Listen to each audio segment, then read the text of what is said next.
প্রিয় নবী হযরত মুহাম্মদ সাল্লাল্লাহু আলাইহি ওয়াসাল্লাম এর ইন্তেকালের আগে সাহাবীরা নবীজির দরবারে আসলেন। সাহাবাদের দেখে নবীজির চোখে বেদনার জল। নবীজি বললেন, আমি তোমাদের আল্লাহর কাছে শপথ করছি, আল্লাহ তোমাদের সঙ্গী হবে। হযরত আব্দুল্লাহ ইবনে মাসউদ রাদিয়াল্লাহু তাআলা আনহু জানতে চাইলেন, হে আল্লাহর রাসূল সাল্লাল্লাহু আলাইহি ওয়াসাল্লাম, আপনার যাওয়ার সময় খুব নিকটে চলে এসেছে। আপনার ইন্তেকালের পর আপনাকে কে গোসল দিবে? রাসূল সাল্লাল্লাহু আলাইহি ওয়াসাল্লাম বললেন, আমার আহলে বাউত, মানে আমার পরিবারের সদস্যরা। আব্দুল্লাহ ইবনে মাসউদ আবার জানতে চাইলেন, কে আপনাকে কাফন পরাবে? রাসূলুল্লাহ সাল্লাল্লাহু আলাইহি ওয়াসাল্লাম বলেন, আমার আহলে বাউত। আব্দুল্লাহ ইবনে মাসউদ আবারও জানতে চাইলেন, কে আপনাকে কবরে নামাবে? রাসূল সাল্লাল্লাহু আলাইহি ওয়াসাল্লাম বললেন, আমার আহলে বাউত। আব্দুল্লাহ ইবনে মাসউদ আবারও জানতে চাইলেন, কে আপনার জানাজাতে পড়াবে? তখন রাসূল সাল্লাল্লাহু আলাইহি ওয়াসাল্লামের চোখ বেয়ে বেদনার জল নেমে এলো। তিনি বললেন, তোমাদের নবীর জানাজা এমন হবে না যেমন তোমাদের হয়।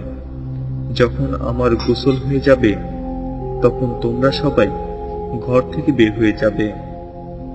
সবার আগে জিবরাইল আমার জানাজা পড়াবে, তারপর মিকাইল ও ইসরাফিল ধারাবাহিকভাবে আরশের অন্যান্য ফেরেশতারা আসবে ও আমার জানাজা পড়াবে। তারপর তোমাদের পুরুষরা, নারীরা ও শিশুরা আমার জন্য দোয়া ও সালাত পড়বে। এরপর তোমরা আমাকে আল্লাহর শপথ করে দেবে। নবীজি সাল্লাল্লাহু আলাইহি ওয়াসাল্লামের জানাজা বিষয়ে আরো দীর্ঘ হাদিস পাওয়া যায় তিরমিজি শরীফে। সাহাবী হযরত সালেম বিন ওবায়দ রাদিয়াল্লাহু তাআলা আনহু বলেন, আমি প্রথমে হযরত আবু বকর সিদ্দিক রাদিয়াল্লাহু তাআলা আনহুকে রাসূল করিম সাল্লাল্লাহু আলাইহি সাল্লামের ইন্তেকালের সংবাদ দেই। তখন আবু বকর সিদ্দিক রাদিয়াল্লাহু তাআলা আনহু আমাকে বললেন, তুমি আমার সঙ্গে ভেতরে এসো। সাহাবী হযরত সালেম বিন ওবায়দ রাদিয়াল্লাহু তাআলা আনহু বলেন, হযরত আবু বকর রাদিয়াল্লাহু তাআলা আনহু যখন রাসূলের নিকট যেতে চাইলেন তখন চারপাশে মানুষের প্রচন্ড ভিড়। হযরত আবু বকর রাদিয়াল্লাহু তাআলা লোকদের বললেন, তোমরা আমাকে সামান্য রাস্তা দাও। লোকেরা ভেতরে যাওয়ার পথ করে দিল। তিনি ভেতরে গেলেন, মাথা নুইয়ে কাছে গিয়ে নবীজি সাল্লাল্লাহু আলাইহি সাল্লামকে দেখলেন। নবীজির পবিত্র কপালে হযরত আবু বকর রাদিয়াল্লাহু তাআলা আনহু চুমু খেলেন। তারপর কোরআনে আয়াত পড়লেন, যার অর্থ হলো এই যে, নিশ্চয়ই তুমিও ইন্তেকাল করবে এবং তারাও ইন্তেকাল করবে। হযরত আবু বকর রাদিয়াল্লাহু তাআলা আনহু বেরিয়ে এলেন। লোকেরা জানতে চাইলেন, ওগো নবীজির বন্ধু, নবীজি কি ইন্তেকাল করেছে? হযরত আবু বকর রাদিয়াল্লাহু তাআলা বললেন, হ্যাঁ। তখন লোকেরা নবীজির ইন্তেকালের খবর দৃঢ়ভাবে বিশ্বাস করল।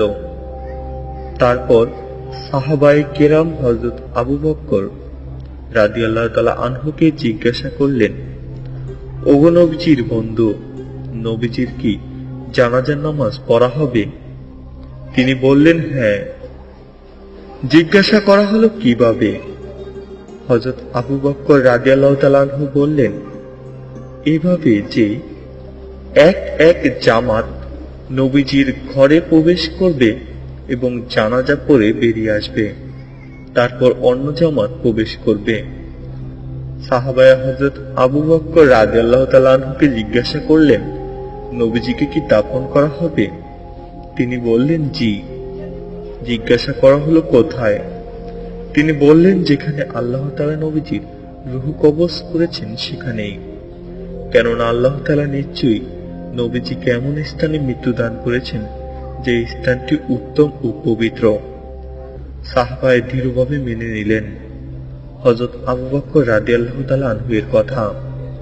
হযরত আবু বকর রাদিয়াল্লাহু তাআলা আনহু নিজেই নবীজির আহলে বায়াত তথা রাসূলের পরিবার ও বংশের মানুষদের ডেকে গোসলের নির্দেশ দিলেন। ইমাম সাফি রাদিয়াল্লাহু তাআলা আনহু এবং কাজী ইয়াজ রাদিয়াল্লাহু তাআলা আনহু বলেন, নবী সাল্লাল্লাহু আলাইহি সাল্লাম এর জানাজা পড়া হয়েছে। নবীজির জানাজা হয়েছে, সাহাবারা একা একা পড়েছেন, কেউ ইমামতি করেননি। তবে তাবাকাতে ইবনে সাদের বরাতে বলা হয়, হযরত আবু বকর ও ওমর রাদিয়াল্লাহু তাআলা আনহু একসঙ্গে নবী সাল্লাল্লাহু আলাইহি সাল্লামের ঘরে উপস্থিত হন। নবীজির দেহ মুবারক সামনে রেখে নামাজ, সালাম ও দুরূদ পেশ করেন। দীর্ঘ দোয়ার সময় পেছনে সারিবদ্ধ সাহাবীরা আমিন আমিন বলেন। আল বিদায়া ওয়ান নিহায়া, পঞ্চম খণ্ড, 265।